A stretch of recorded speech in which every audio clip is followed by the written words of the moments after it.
വേള ആത്മനി സ്വയം നിരാലോകം ഒരു പ്രകാശവും ഇല്ലാത്ത ആത്മാനം സ്വന്തം ദിവ്യദേഹം ച മറ്റു രൂപങ്ങളെയും ദിദൃക്ഷത ദർശിക്കുവാൻ ആഗ്രഹിച്ചു. നിർഭിന്നെ മുളയ്ക്കുകയാൽ ഹി വേണ്ട അക്ഷിണി നേത്രങ്ങളുടെ തസ്യ അവിടുത്തെ ജ്യോതി സൂര്യൻ ചക്ഷു നേത്രങ്ങൾ ഗുണഗ്രഹ കാഴ്ചശക്തി.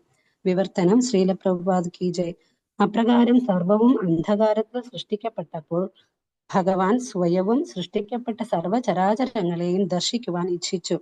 പിന്നീട് നയനങ്ങൾ പ്രോജ്വലിക്കുന്ന സൂര്യദേവൻ, കാഴ്ചശക്തി, ദൃഷ്ടിവിഷയങ്ങൾ എന്നിവയെല്ലാം ആവിഷ്കരിക്കപ്പെട്ടു. ഭാവാർത്ഥം ശ്രീല പ്രഭുപാദ് കി ജയ്. പ്രപഞ്ചം പ്രകൃത്യാ തന്നെ കൂരിരുട്ടാകയാൽ മൊത്തം സൃഷ്ടിയെയും തമസ് അഥവാ അന്ധകാരം എന്ന് വിളിക്കുന്നു. പ്രപഞ്ചത്തിന്റെ യഥാർത്ഥ ഭാവം രാത്രി ആകയാൽ ഒരാൾക്ക് തന്നെ ഉൾപ്പെടെ യാതൊന്നും തന്നെ കാണാൻ കഴിയുകയില്ല. ഭഗവാൻ തന്റെ അഹൈതുകമായ കാരുണ്യത്താൽ ആദ്യം സ്വയവും പിന്നെ സമസ്ത സൃഷ്ടിയെയും കാണാൻ ആഗ്രഹിച്ചു. അപ്രകാരം സൂര്യൻ ഉൽപ്പത്തിയാവുകയും അങ്ങനെ സർവ്വ ജീവസത്തകൾക്കും കാഴ്ചശക്തി ലഭിക്കുകയും ചെയ്തു. അനന്തരം ദൃഷ്ടിവിഷയങ്ങളായ ദ്രവ്യങ്ങളും സ്പഷ്ടമാക്കപ്പെട്ടു. അതായത് സൂര്യന്റെ സൃഷ്ടിക്ക് ശേഷം ദൃഗ്വിഷയമായ മുഴുവൻ വിശ്വപ്രപഞ്ചവും പ്രത്യക്ഷമായി തീർന്നു. ഹരേ കൃഷ്ണ. ശ്ലോകം 22. ബോധ്യമാനസ്യ ഋഷിഭിർ ആത്മനസ്തജിഘൃക്ഷതഃ കർണൗ ച നിരഭിദ്യേതാം ദിശശ്രോത്രം ഗുണഗ്രഹഃ. ബോധ്യമാനസ്യ അറിയുവാൻ ഇച്ഛിക്കുകയാൽ ഋഷിഭിഹി പ്രാമാണികരാൽ ആത്മനഃ പരമ അസ്തിത്വത്തിന്റെ അത് ജിഘൃക്ഷതഃ ഏർപ്പെടാൻ ഇച്ഛിച്ചപ്പോൾ കർണൗ ചെവികൾ ച മാത്രവുമല്ല നിരഭിദ്യേതാം പ്രകടമായി തീർന്നു ദിശഃ ദിക്ക് വായുദേവൻ ശ്രോത്രം ശ്രവണശക്തി ഗുണഗ്രഹ ശ്രവണ വിഷയങ്ങൾ. വിവർത്തനം ശ്രീല പ്രഭുപാദ് കി ജയ്. മഹാമുനിമാർക്ക് അറിയാനുള്ള അഭിലാഷത്തിന്റെ ഹേതുവായി ചെവികൾ, ശ്രവണശക്തി, ശ്രവണശക്തിയുടെ നിയന്താവായ ദേവൻ, ശ്രവണ വിഷയങ്ങൾ എന്നിവയെല്ലാം പ്രത്യക്ഷമായി തീർന്നു. ശ്രേഷ്ഠരായ ഋഷികൾ ആത്മാവിനെ കുറിച്ച് കേൾക്കാൻ ഇച്ഛിച്ചു. ഭാവാർത്ഥം ശ്രീല പ്രഭുപാദ് കി ജയ്. ഭഗവത്ഗീതയിൽ പറഞ്ഞിരിക്കുന്നത് പോലെ അറിവിന്റെ സകലത്തിന്റെയും സമഷ്ടിയായ പരമപുരുഷനെ കുറിച്ച് അറിയാൻ ശ്രമിക്കണം. അറിവ് എന്നതുകൊണ്ട് ഉദ്ദേശിക്കുന്നത് ഭൗതിക ശാസ്ത്ര നിയമങ്ങളെ സംബന്ധിച്ച അറിവ് മാത്രമല്ല, അവ ഭഗവാന്റെ ആജ്ഞപ്രകാരമാണ് പ്രവർത്തിക്കുന്നത്. ഭൗതിക പ്രകൃതിയിൽ പ്രവർത്തിക്കുന്ന ഭൗതിക നിയമങ്ങളെക്കുറിച്ച് കേൾക്കാൻ ശാസ്ത്രജ്ഞന്മാർ വ്യഗ്രരാണ്. ആകാശവാണിയിലൂടെയും ദൂരദർശിനിയിലൂടെയും അതിവിദൂരത്തായി സ്ഥിതി ചെയ്യുന്ന മറ്റ് ഗ്രഹങ്ങളിൽ സംഭവിക്കുന്ന കാര്യങ്ങളെക്കുറിച്ച് കേൾക്കാൻ അവർ അത്യന്തം ആവേശഭരിതരാണ്. എന്നാൽ ശ്രവണശക്തിയും ശ്രവണേന്ദ്രിയങ്ങളും ഈശ്വരൻ അവർക്ക് നൽകിയത് ആത്മാവിനെ കുറിച്ചും ഈശ്വരനെ കുറിച്ചും ശ്രവിക്കാനാണെന്ന് അവർ തീർച്ചയായും അറിയണം. നിർഭാഗ്യവശാൽ പ്രാപഞ്ചിക വ്യവഹാരങ്ങളെ കുറിച്ചുള്ള സ്പന്ദനങ്ങൾ ശ്രവിക്കുന്നതിൽ ശ്രവണശക്തി ദുരുപയോഗം ചെയ്യപ്പെടുന്നു. ഋഷിവര്യന്മാർ വേദജ്ഞാനത്തിലൂടെ ഭഗവാനെക്കുറിച്ച് മാത്രം ശ്രവിക്കുവാൻ തൽപരരായിരുന്നു. മാത്രവുമല്ല മറ്റൊന്നിനും അവർക്ക് ഉണ്ടായിരുന്നില്ല. അതാകുന്നു ശ്രവണേന്ദ്രിയ സംബന്ധമായ ജ്ഞാന സ്വീകരണത്തിന്റെ തുടക്കം. ഹരേ കൃഷ്ണ. കൃഷ്ണ, നമ്മള് ഇന്ദ്രിയങ്ങള് ഫോം ചെയ്യുന്നതിനെ പറ്റി, ഇന്ദ്രിയങ്ങൾ രൂപപ്പെടുന്നതിനെ കുറിച്ചാണ് പറഞ്ഞുകൊണ്ടിരിക്കുന്നത്. അപ്പോൾ കഴിഞ്ഞ ദിവസം നാവിനെ കുറിച്ചെല്ലാം പറഞ്ഞിരുന്നു. ഇന്നിപ്പോ നേത്രങ്ങളുടെ രൂപീകരണത്തെ കുറിച്ചാണ് പറയുന്നത്. അപ്പോൾ ഓരോന്നിലും ഏറ്റവും ഇമ്പോർട്ടൻ്റ് ആയിട്ടുള്ളത് ആഗ്രഹിക്കുക എന്നുള്ളതാണ്. അപ്പൊ ഇവിടെയും പറയുന്നത് വിരാട് രൂപം എന്നത് ആഗ്രഹിക്കുന്നുണ്ട്. എന്താണ് ആഗ്രഹിക്കുന്നത്? കാണണം എന്നുള്ളത് ആഗ്രഹിക്കുകയാണ്. കാഴ്ച വേണം എന്നുള്ളത്. അപ്പോൾ സ്വയം കാണണം, അതുപോലെ തന്നെ മറ്റുള്ള രൂപങ്ങള് നമ്മൾ ഭഗവാനായിട്ട് സൃഷ്ടിക്കുകയാണ് അല്ലെ. അപ്പൊ ആ സൃഷ്ടിക്കുന്ന അല്ലെങ്കിൽ ഭഗവാന്റെ ശരീരത്തിൽ നിന്നും പുറത്തേക്ക് വരുന്ന ആ രൂപങ്ങൾ, പുതിയ പുതിയ ശരീരം ഒക്കെ സ്വീകരിച്ചു വരുന്ന രൂപങ്ങളെയും തനിക്ക് കാണണം എന്നുള്ളൊരു ആഗ്രഹം വിരാട് പുരുഷനിലുണ്ടാകുന്നു. അപ്പോൾ അതിനനുസരിച്ച് കാണണമെങ്കിൽ നമുക്ക് എന്ത് വേണം? പ്രകാശം വേണം അല്ലെ. ഈ ഇരുട്ടാണെന്നുണ്ടെങ്കിൽ അന്ധകാരത്തില് രാത്രിയില് പ്രകാശമില്ലാതെ നമുക്ക് കാണാൻ പറ്റില്ല. അപ്പൊ ഇവിടെയും അതുപോലെ തന്നെയാണ് പറയുന്നത്. നമ്മള് ചതുശ്ലോകി ഭാഗവതം പഠിച്ചപ്പോഴും പറഞ്ഞു, ആദ്യം എന്തായിരുന്നു? അഹമേവ സമേവ അഗ്രി യച്ഛത സത്പരം എന്ന് ഭഗവാൻ ആ ഒരു ശ്ലോകത്തിൽ പറഞ്ഞു തുടങ്ങുമ്പോൾ അവിടെ പറയുന്നുണ്ട്, ആദ്യം എന്തായിരുന്നു? അന്ധകാരമായിരുന്നു. ആ അന്ധകാരത്തിൽ ആരും തന്നെ ഉണ്ടായിരുന്നില്ല, ഭഗവാൻ മാത്രമാണ് ഉണ്ടായിരുന്നത്. അപ്പോ ഇവിടെ പറയുന്നത് എന്താണ്? പ്രകാശം, ആദ്യം പ്രകാശം വേണം, എന്നാലും മാത്രമേ ആ അന്ധകാരത്തില് കാണാനായിട്ട് കഴിയുള്ളൂ. എല്ലാം സൃഷ്ടിക്കപ്പെടുന്ന സമയത്ത് എന്തായിരുന്നു? വെറും അന്ധകാരം മാത്രമായിരുന്നു എന്നുള്ളതാണ് പറയുന്നത്. അപ്പൊ ആ അന്ധകാരത്തില് സർവ ചരങ്ങളെയും അചരങ്ങളെയും ദർശിക്കുവാനായിട്ടുള്ള ഭഗവാന്റെ ഇച്ഛ അനുസരിച്ച് അവിടെ എന്ത് വേണം? പ്രകാശം വേണം. അപ്പോൾ സൂര്യദേവൻ പ്രോജ്വലിക്കാൻ തുടങ്ങി. പ്രോജ്വലിക്കുന്ന സൂര്യദേവൻ പിന്നെന്തൊക്കെ വന്നു? നയനങ്ങൾ വന്നു, കണ്ണുകള്, 2 കണ്ണുകൾ അങ്ങനെ ആവിർഭവിച്ചു. ആ കണ്ണുകൾക്ക്, നേത്രഗോളങ്ങൾക്ക് കാഴ്ച ശക്തി വേണം, അല്ലെ? നമ്മൾ പറഞ്ഞിരുന്നു ആദ്യം ഗ്രോസും പിന്നെ സട്ടിലുമായിട്ടുള്ള കാര്യങ്ങൾ, ഇത് രണ്ടും വേണം. അപ്പോ കാണാനുള്ള കണ്ണ് നമ്മൾ രൂപത്തിൽ നമ്മൾ നോക്കുമ്പോൾ കണ്ണിന്റെ രൂപത്തിൽ ഒരു ഭാഗം, അല്ലെ, അത് നേത്രഗോളം രൂപപ്പെടും. ആ രൂപപ്പെട്ട നേത്രഗോളത്തിന് ശക്തി ഉണ്ടാവില്ല, അതിന്റെ ഫങ്ഷൻ എന്താണ് എന്നുള്ള ഒരു ശക്തി തന്നെ ഉണ്ടാവില്ല. പിന്നീട് അതിന് സട്ടിലായിട്ടുള്ള ആ ഒരു എലിമെന്റ് വരും, അതിന്റെ ശക്തി, അതിന് ആ കണ്ണുകൾക്കുള്ള കഴിവ് എന്താണ്? അത് കാഴ്ചശക്തിയാണ്. അപ്പൊ ആ കാഴ്ചശക്തി കൊടുക്കും. ഇനി ഇത് രണ്ടും ഉണ്ടായാൽ പോരാ, പിന്നെന്ത് വേണം? പ്രകാശം വേണം. അന്ധകാരത്തിൽ അതിന് കാണാൻ കഴിയില്ല. എനിക്ക് കണ്ണുണ്ട്, എനിക്ക് കാഴ്ചശക്തി ഉണ്ട്, പക്ഷെ അന്ധകാരമാണെങ്കിൽ, പ്രകാശമില്ലെങ്കിൽ എനിക്ക് കാണാൻ കഴിയില്ല. അപ്പൊ പ്രോജ്വലിക്കുന്ന സൂര്യദേവൻ, അല്ലെ, സൂര്യദേവൻ ആ പ്രകാശം അവിടെ ജ്വലനത്തില് പ്രകാശം കൊടുത്തു. അപ്പൊ ഇത് മൂന്നും വച്ചിട്ടാണ് അതിദേവം, അതുപോലെ അതിഭൂതം, അതുപോലെ തന്നെ ആധ്യാത്മികം, അല്ലെ, ഇത് 3 കാര്യങ്ങൾ വച്ചിട്ട് 3 വന്നു. അത് കഴിഞ്ഞപ്പോഴത്തേക്ക് ആ ഒരു ദേവതയും വന്നു കഴിഞ്ഞപ്പോൾ പിന്നീട് എന്താ ചെയ്യാണ്? കാഴ്ചശക്തിയിൽ ദൃഷ്ടി വിഷയങ്ങള് എന്നിവയെല്ലാം ആവിഷ്കരിച്ചു എന്നാണ് പറയുന്നത്. ദൃഷ്ടി വിഷയങ്ങൾ അന്ധകാരത്തിൽ ഒന്നും തന്നെ ഇല്ല. കാണണം എന്നുണ്ടെങ്കിൽ എന്തെങ്കിലുമൊക്കെ അവിടെ വേണം, അല്ലെ? അപ്പൊ ഇതൊക്കെയും കാണാൻ തുടങ്ങി എന്നുള്ളതാണ് പറയുന്നത്. പക്ഷെ ഇവിടെ കാണാൻ തുടങ്ങി എന്നുള്ള കാര്യം ഇവിടെ പറയുന്നില്ല, ഇവിടെ ആവിഷ്കരിച്ചു എന്ന് മാത്രമേ പറയുന്നുള്ളൂ. ഞാൻ കഴിഞ്ഞൊരു ശ്ലോകത്തിൽ പറഞ്ഞു, ഇനി കാണണമെങ്കിൽ അവിടെ എന്ത് വേണം? ഈ ഒരു ദേവൻ പോലും പ്രത്യക്ഷപ്പെട്ടു. ആ ദേവനും ആ ഇന്ദ്രിയങ്ങളിലേക്ക് പ്രവേശിക്കും, പക്ഷെ എങ്കിൽ പോലും കാണാൻ കഴിഞ്ഞില്ല എന്ന് നമുക്ക് പിന്നീട് ഒരു ചാപ്റ്ററിൽ നമുക്ക് മനസ്സിലാവും.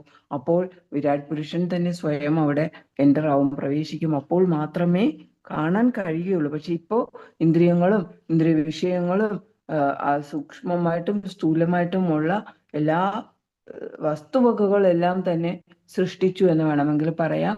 അതിനുള്ള കാഴ്ചശക്തിയും കൊടുത്തു, അല്ലെ? ഇത്രയും വരെ വന്നു എന്ന് പറയാണ്. ഇനി നമുക്ക് 3ാമത്തെ കാൻഡോയില് സെയിം തന്നെ വിതുര മൈത്രേയ സംവാദത്തില് അവിടെയും പറയുന്നുണ്ട്. 15ാമത്തെ ശ്ലോകം, 3rd കാൻഡോ 6th ചാപ്റ്റർ 15ാമത്തെ ശ്ലോകത്തിൽ പറയുന്നുണ്ട്, നിർഭിന്യേ അക്ഷിണി തുഷ്ട ലോകപാലോ വിശദ് വിഭോ ചക്ഷുക്ഷാംശേന രൂപാണ പ്രതിപത്തിർ യതോ ഭവേത്. അനന്തരം ഭഗവാന്റെ ദേഹത്ത് രൂപത്തിന്റെ 2 നേത്രങ്ങളും വെവ്വേറെ ആവിഷ്കൃതമായി. ഭഗവാന്റെ ദേഹത്ത് എന്ന് വിരാട് പുരുഷന്റെ ദേഹത്ത്, അതാണ് പറയുന്നത്. പ്രകാശത്തിന്റെ അധികാരിയായ സൂര്യൻ കാഴ്ചശക്തിയുടെ ഭാഗികമായ പ്രാതിനിധ്യത്തോടെ അവയിൽ പ്രവേശിക്കുകയും ജീവസത്തകൾക്ക് രൂപങ്ങൾ കാണാൻ കഴിയുകയും ചെയ്തു. അപ്പൊ അവിടെ പ്രവേശിച്ചു കഴിഞ്ഞ് രൂപങ്ങൾ കാണാൻ കഴിഞ്ഞു എന്നാണ് ഇവിടെ പറഞ്ഞിരിക്കുന്നത് 3ാമത്തെ കാൻഡോയിൽ. അടുത്ത ശ്ലോകം പറയുന്നത് എന്താണ്? 22ാമത്തെ ശ്ലോകത്തിൽ പറയുന്നത്, മഹാമുനിമാർക്ക് അറിയാനുള്ള അഭിലാഷം, അല്ലെ, അവർക്ക് അറിയാനുള്ളൊരു അഭിലാഷം തോന്നി. ആ അഭിലാഷം തോന്നിയപ്പോഴേക്കും അതിനെന്ത് വേണം? അറിയണമെങ്കിൽ അറിവ് എന്ന് പറയുന്നത് കൂടുതലും വരുന്നത് ശ്രവണത്തിലൂടെയാണ്. ഏതെങ്കിലുമൊക്കെ കാര്യങ്ങൾ നമ്മൾ കാണുന്നത്, കാഴ്ചയ്ക്ക് പരിമിതിയുണ്ട്, പക്ഷെ കേൾവിക്കാണെങ്കിൽ ആ പരിമിതി കുറച്ചുകൂടി കുറഞ്ഞായിരിക്കുക. ദൂരെ ഉള്ളത് പോലും ശബ്ദം നമുക്ക് കേൾക്കാൻ കഴിയും. പക്ഷേ കാഴ്ച എന്ന് പറയുന്നത് ഒരു പരിധി വരെ ഉള്ളൂ, അല്ലെ? നമ്മൾ കാഴ്ചശക്തി പരിശോധിക്കാൻ പോകുമ്പോൾ തന്നെ അറിയാമല്ലോ, ദൂരെ ഉള്ളത് കാണാൻ പറ്റില്ല, ചിലപ്പോൾ നമുക്ക് അടുത്തുള്ളത് കാണാൻ പറ്റില്ല. അങ്ങനെയൊക്കെ പരിമിതികൾ ഏറെയാണ് കാഴ്ചയ്ക്ക്. പക്ഷെ കേൾവിക്കാണെങ്കിലോ, കുറച്ച് അപ്പുറത്തെ റൂമിൽ നിന്ന് പോലും വാൾസ് കെട്ടിയിട്ടുണ്ട്, മതിൽ കെട്ടിയിട്ടുണ്ടെങ്കിൽ മതിലിനപ്പുറത്തുള്ള സംഗതി വരെ നമുക്ക് നമ്മുടെ ചെവിയിലേക്ക് കിട്ടും. അപ്പൊ നമുക്ക് കേൾക്കാൻ കഴിയും, പക്ഷെ നമുക്ക് മതിലിനപ്പുറത്തുള്ളതൊന്നും കാണാൻ കഴിയുന്നില്ല, അല്ലെ? അങ്ങനെ പരിമിതി കൂടുതലാണ് കാഴ്ചയ്ക്ക്. പക്ഷെ ഇവിടെ കേൾവി എന്ന് പറയുന്നത് കുറച്ചുകൂടി, ശ്രവണത്തിന് കുറച്ചുകൂടിയുള്ള ഒരു ശക്തി ഉണ്ട്. അപ്പോ അറിയുന്നതൊക്കെയും കൂടുതലായും നമ്മൾ കണ്ട് അറിയുന്നതിനേക്കാൾ കൂടുതൽ നമുക്ക് കേട്ടാണ് അറിയാനായിട്ട് കഴിയുന്നത്. അപ്പൊ ഇവിടെ അങ്ങനെ അറിയാനുള്ള ആഗ്രഹം വന്നപ്പോൾ അവിടെ വന്ന അവയവം ഏതാണ്? കേൾവിക്ക് വേണ്ടിയുള്ള കാതുകൾ അല്ലെങ്കിൽ കർണങ്ങളാണ് രൂപപ്പെട്ടത്. ആ കർണങ്ങൾക്ക് പിന്നീട് എന്ത് വേണം? ശക്തി വേണം, അല്ലെ? പുറമേ ഉള്ള മുറം പോലെ ഇരിക്കുന്ന ചെവി, ആനയുടെ ചെവി പോലെ ഒരു 2 ചെവി കിട്ടിയാൽ പോരാ, പിന്നെ എന്ത് വേണം? ആ ചെവിക്ക് ശ്രവണശക്തി വേണം. അപ്പൊ ആ ശ്രവണശക്തി കൊടുത്തു. പിന്നീട് ശ്രവണശക്തിയുടെ നിയന്ത്രക ദേവൻ പ്രവേശിച്ചു. നിയന്ത്രക ദേവൻ എനിക്ക് തോന്നുന്നു ചന്ദ്രനാണെന്ന് തോന്നുന്നു. അത് ഞാൻ നോക്കിയായിരുന്നു, പക്ഷെ എനിക്കത് അത്ര കിട്ടിയില്ല. അപ്പൊ ശ്രവണശക്തിയുടെ ദേവൻ, അത് നമുക്ക് അടുത്തത് പറയുമ്പോഴത്തേക്ക് അത് നോക്കിയെടുക്കാം. അപ്പൊ ശ്രവണശക്തിയുടെ ദേവൻ, നിയന്ത്രക ദേവൻ പ്രവേശിച്ചു. അങ്ങനെ ശ്രേഷ്ഠരായ ഋഷികൾക്ക് എല്ലാവർക്കും തന്നെ എല്ലാറ്റിനെ കുറിച്ചും, ഈ ഒരു ശാസ്ത്രത്തെ കുറിച്ച്, എന്തിനെ കുറിച്ചാണ് കേൾക്കേണ്ടതും കാണേണ്ടതും? ഭഗവാനെ കുറിച്ച്, ഭഗവത് തത്വത്തെ കുറിച്ചാണ് കേൾക്കേണ്ടത്, അറിയേണ്ടത് എല്ലാം തന്നെ. മുനിമാരാകുമ്പോൾ എസ്പെഷ്യലി അവർക്ക്, പ്രത്യേകിച്ച് അവർക്ക് എന്തായിരിക്കും അറിയേണ്ടത്? ഭഗവാന്റെ ശാസ്ത്രത്തെ കുറിച്ചായിരിക്കും അറിയേണ്ടത്. അങ്ങനെ അറിയാനുള്ള ഇച്ഛയാൽ അവർക്ക് കർണങ്ങളും രൂപപ്പെട്ടു, അതിനുള്ള ശ്രവണശക്തിയും രൂപപ്പെട്ടു എന്നുള്ളത് പറയണം. അപ്പൊ വിരാട് രൂപത്തിന് ഓരോരോ ഭാഗങ്ങളായിട്ട് അങ്ങനെ ലഭിച്ചുകൊണ്ടിരിക്കുകയാണ്. ഇത് കഴിയുമ്പോഴേക്കും വിരാട് രൂപത്തിന്റെ ശരീരത്തിലെ എല്ലാ അവയവങ്ങളും ഇന്ദ്രിയങ്ങളും എല്ലാം തന്നെ വന്ന് രൂപപ്പെട്ട് കഴിയുമ്പോഴാണ് ഇനി സൃഷ്ടി, ഓരോ തരത്തിലുള്ള സൃഷ്ടിയെ കുറിച്ച് പറയുന്നത്. ഇവിടെ നമുക്ക് 3-ാമത്തെ കാൻഡോയിൽ പറയുന്നുണ്ട്. 17-ാമത്തെ ശ്ലോകം, 3-ാമത്തെ കാൻഡോയിൽ 6-ാമത്തെ അധ്യായം തന്നെ 17-ാമത്തെ ശ്ലോകത്തിലാണ് പറയുന്നത്. ഇതിൽ 15-ാമത്തെ ശ്ലോകം നമ്മളിപ്പോ പറഞ്ഞല്ലോ. 16-ാമത്തെ ശ്ലോകത്തില് അവിടെ പറയുന്നത് സ്പർശം, ത്വക്കിനെ പറ്റിയിട്ട് പറയുന്നുണ്ട്. പക്ഷെ നമുക്ക് ഇവിടെ ഇനി അടുത്ത ശ്ലോകത്തിലെ ത്വക്കിനെ പറ്റി വരുത്തുള്ളൂ.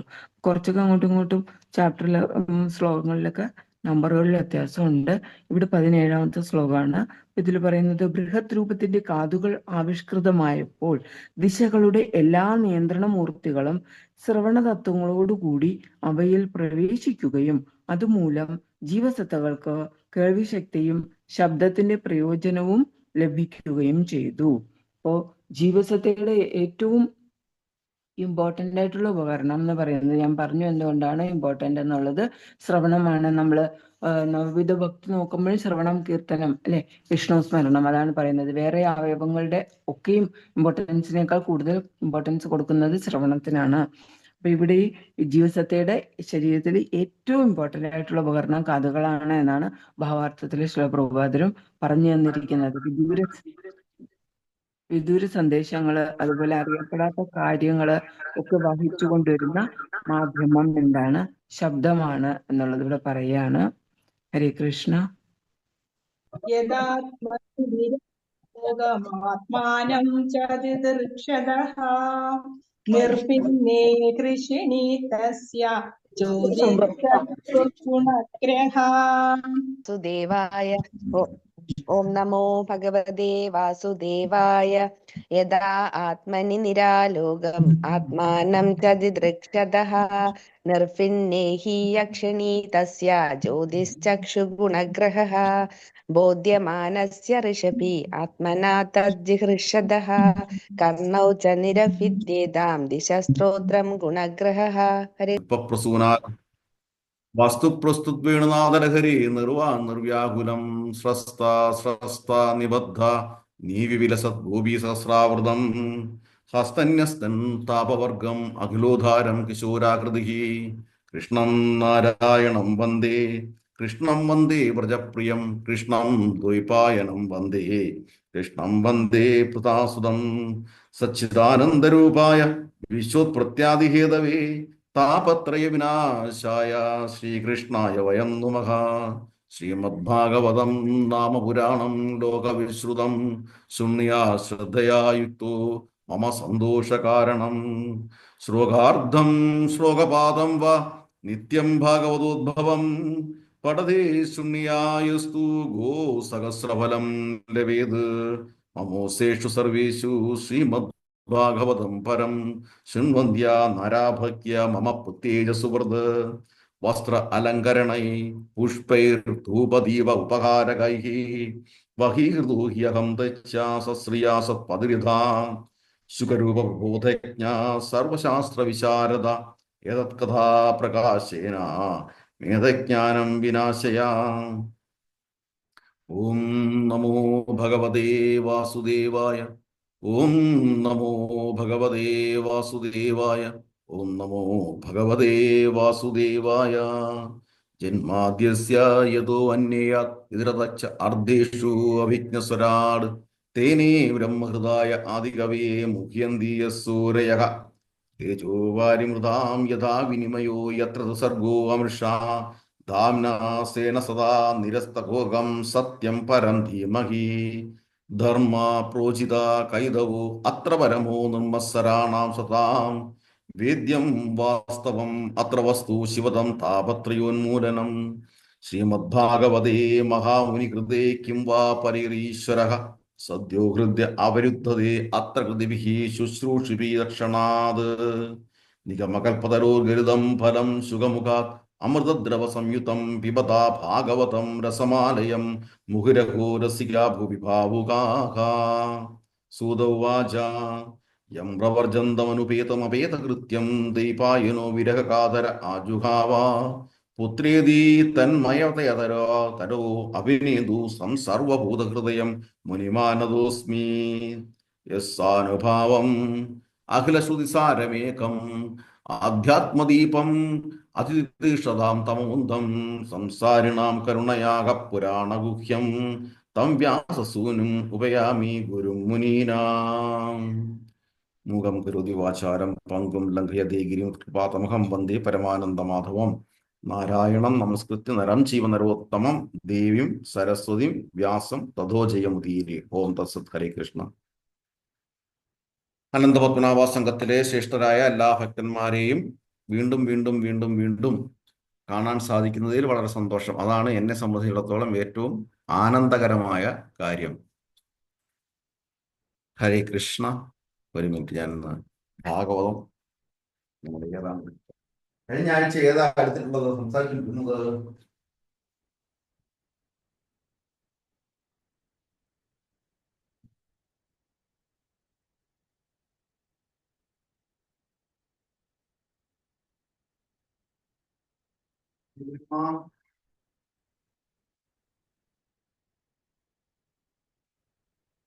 ഹരേ കൃഷ്ണ, കേൾക്കാൻ പറ്റുന്നില്ലേ? ഹരേ കൃഷ്ണ, കേൾക്കാൻ പറ്റുന്നില്ല? കേൾക്കാം പ്രഭു, കഴിഞ്ഞ കേൾക്കാൻ ആഴ്ച പറ്റുന്നു. നമ്മളെന്താ വീഡിയോ ഇല്ല. നമ്മളെന്താ കഴിഞ്ഞ ആഴ്ച നമ്മൾ ചെയ്തുകൊണ്ടിരുന്നത് എന്താ, സംസാരിച്ചുകൊണ്ടിരുന്നത് എന്താ? ഹരേ കൃഷ്ണ, എന്തായിരുന്നു?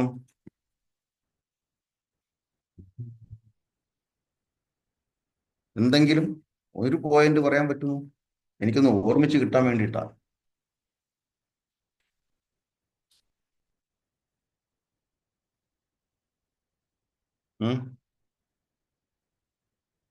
എന്തെങ്കിലും കഴിഞ്ഞ ആഴ്ച സംസാരിച്ചത് ഏതെങ്കിലും ഒരു പോയിന്റ്. ചൗരാഷ്ടകം. ആ, ചൗരാഷ്ടകം. ബസന്തം നവനീത ചോരം അല്ലേ? അതെ പ്രഭുജി.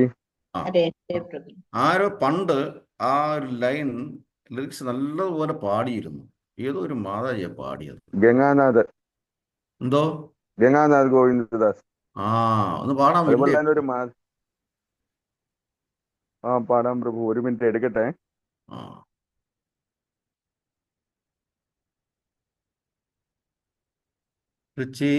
ബസന്തം നവനീത ചോരം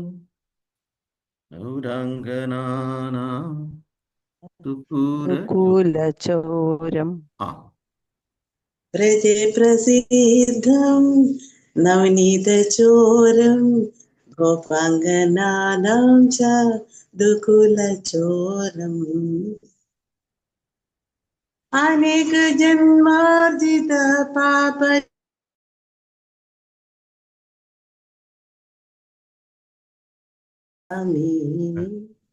ഹരേ കൃഷ്ണ.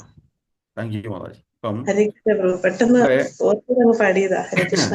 ഭഗവാനോട് താങ്ക് യു മാതാജി. ഭഗവാനോട് പ്രാർത്ഥിക്കുകയാണ്.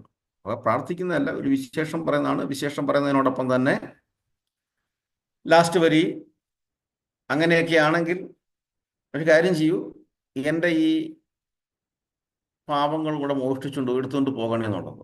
അങ്ങനെ പൂർണ്ണമായും ഭഗവാന്റെ അടുത്ത് പാപങ്ങൾ എടുത്തുകൊണ്ട് പോകണമേ എന്ന് പറയാനുള്ള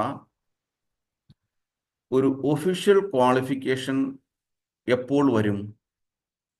എപ്പോൾ വരും? ശരണാഗതി ആ ശരണാഗതിയുടെ ആ ഒരു പ്രോസസ്സിങ് എന്തായിരിക്കണം? ശരണാഗതി.